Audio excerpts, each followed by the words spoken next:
你敢相信吗？新加坡正在沦为大国之间进行压力测试和逻辑验证的天然实验室。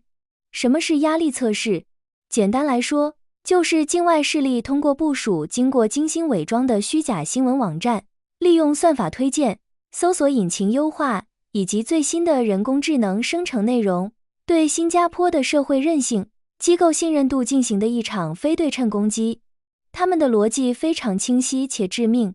如果一种旨在分裂社会、煽动对立的虚假叙事能够成功渗透进新加坡这样一个拥有极高信任度、严苛法治水平和卓越国民素质的社会，那么这种认知武器在全球范围内的杀伤力就得到了完美的验证。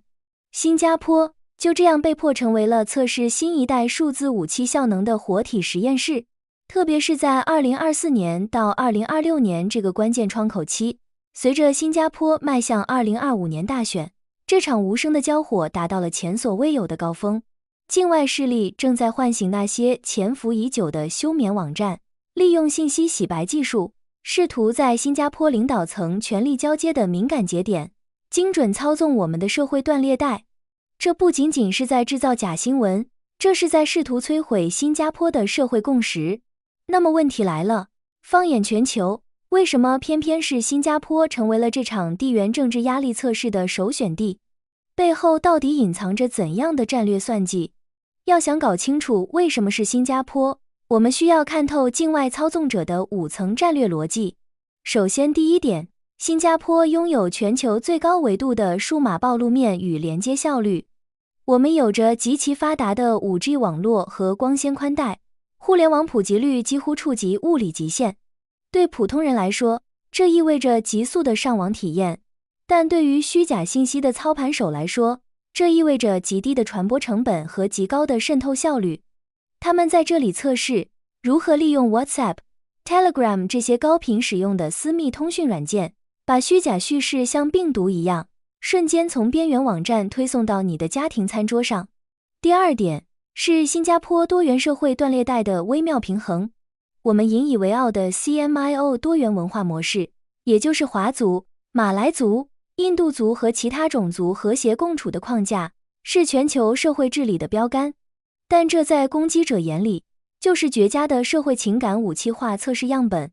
他们试图在特定群体中散布定制化的偏见，观察着能不能引发极化情绪。如果在新加坡都能挑起对立，那在其他国家复制这种混乱就易如反掌。第三，是对机构信任度的极限测试。新加坡人对政府和主流媒体有着极高的信任，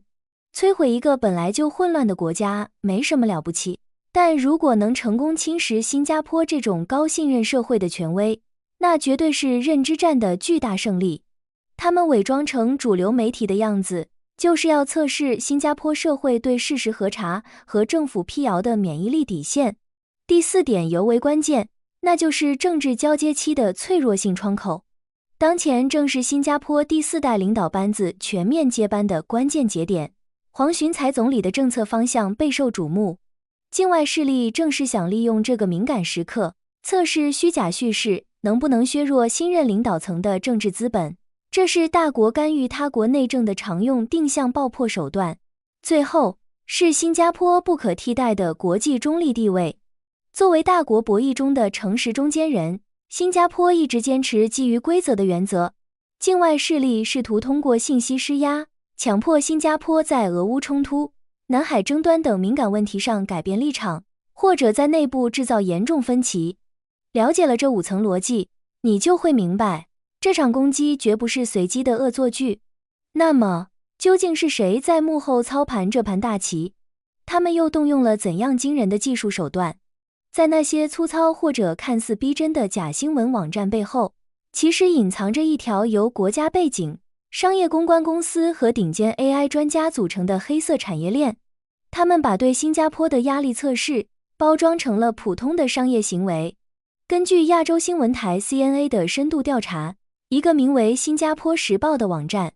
这家公司在官网上堂而皇之地宣传自己提供全球品牌推广服务，但实际上他们干的是外包政治影响力行动的脏活。这种将意识形态渗透外包给私营公关公司的模式，在业内被称为 Paperwall， 也就是纸墙网络。它的核心优势就是可抵赖性，一旦被发现，就可以把锅甩给商业营销，完美隐藏背后的地缘政治动机。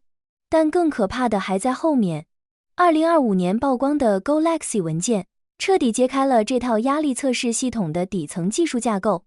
这个系统不仅能实时监控新加坡的政治趋势，还能自动锁定社会敏感话题，然后用 AI 一键生成海量定制化的虚假叙事。不仅如此，它还能操控成千上万个伪造的人格化机器人账号，在 Facebook、X 平台和 Telegram 上自动发帖、互动，瞬间制造出一种草根舆论爆发的假象。除了这股力量，俄罗斯的侧翼渗透也绝没闲着。比如一个叫 Alamak.io 的网站，带有极其强烈的亲俄色彩，疯狂转载俄罗斯驻新加坡大使的言论，甚至把新加坡对俄乌冲突的制裁抹黑成是受西方操纵。他们专门针对英语教育背景的人群，利用历史遗留叙事制造认知混乱。不仅如此，这些操盘手还极其擅长信息拦截，他们的中文版甚至在其网页代码的原关键字里恶意植入联合早报的字样。这就意味着，当你在 Google 或百度搜索新加坡新闻时，你的流量会被直接劫持到他们的假网站上。这叫 SEO 劫持，他们就是要在你获取真相的源头上，为你量身打造一个充满扭曲叙事的信息茧房。那么，当这些冰冷的代码和算法精准对准我们生活中的痛点时，会发生什么？如果说伪造网站和劫持流量只是战术层面的小动作，那么利用这些工具来切断新加坡的社会共识，就是境外势力最核心的战略目标。在他们眼中，新加坡引以为傲的多元种族和宗教结构，不是和平的象征，而是可以用数码手术刀精准切开的脆弱断裂带。他们非常清楚普通人的痛点在哪里。境外势力就像拿着放大镜一样盯着我们的社交媒体，虚假网站会刻意搜集，甚至捏造个别的负面案例，然后用极具煽动性的标题，把它强行上升为政府背叛本地人的宏大叙事。他们就是要测试，在日复一日的信息轰炸下，新加坡人会不会放弃包容的价值观，转而走向极端的排外主义。在宗教领域，这种武器化同样触目惊心。他们会伪装成虔诚的信徒，潜入封闭的宗教群组，散布其他群体获得了更多资源，或者某宗教信仰受到打压的阴谋论。这种操作极其阴险，他试图让宗教身份认同凌驾于国家认同之上，在邻里之间筑起一道道看不见的高墙。除了种族和宗教，他们还把黑手伸向了阶级与代际差异。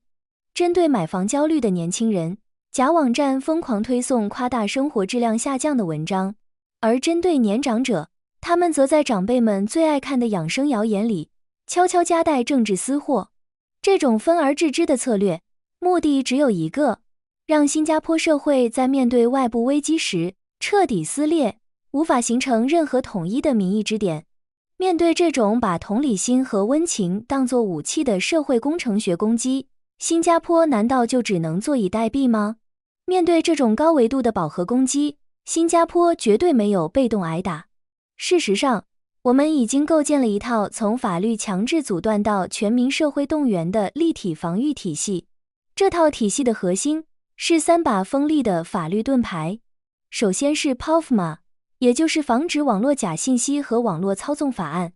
很多国家对假新闻束手无策，但 POFMA 的聪明之处在于，它不轻易强制删除内容，而是通过签发更正指示，强制要求平台在虚假信息的旁边立刻贴上真相的链接。这是一种透明化的纠错机制，用真相去和谎言打一场实时的阵地战，防止误导性内容在大众脑海中固化。其次是 FICA， 防止外来干预法案。这是专门用来对付境外敌对信息活动和本地代理人的杀手锏。如果说 POFMA 是针对信息本身，那么 FICA 就是直接切断黑手。它赋予政府权力，可以直接要求社交平台屏蔽那些搞协同操纵的有害账号，并且对可疑的政治影响力人物进行严格的资金审查，直接切断公关公司外包模式的资金链。第三层防线是广播法。在面临大选等极其敏感的时期，如果发现某些性质尚未完全定论，但极具威胁的休眠炸弹网站，政府可以利用广播法进行前瞻性的技术屏蔽。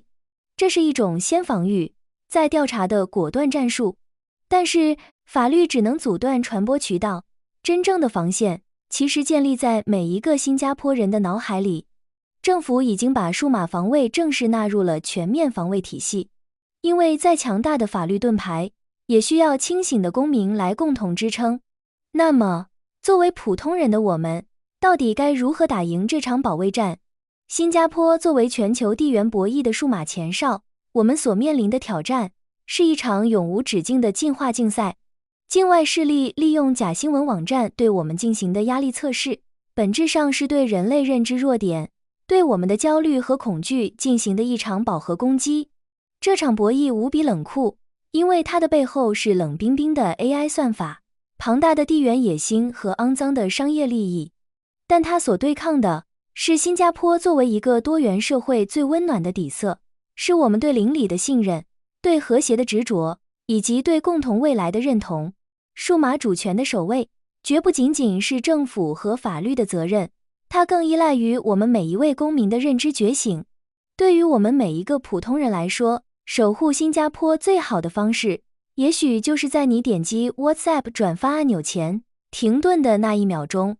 就是那一秒钟，是理智战胜情感煽动的瞬间，是个人责任感战胜盲目跟风的瞬间，也是新加坡这条数码国境线最坚不可摧的时刻。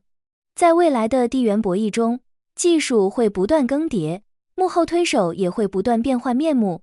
但新加坡绝不会沦为任人摆布的实验室，而是会成为一座指引全球社会在数码风暴中安然航行的坚强灯塔。如果你觉得这期视频对你有价值，请务必点赞、订阅我们的频道，并把这期视频转发到你的家庭群组里，让更多人看清真相，拉黑那些企图分裂我们的假新闻。我们下期再见。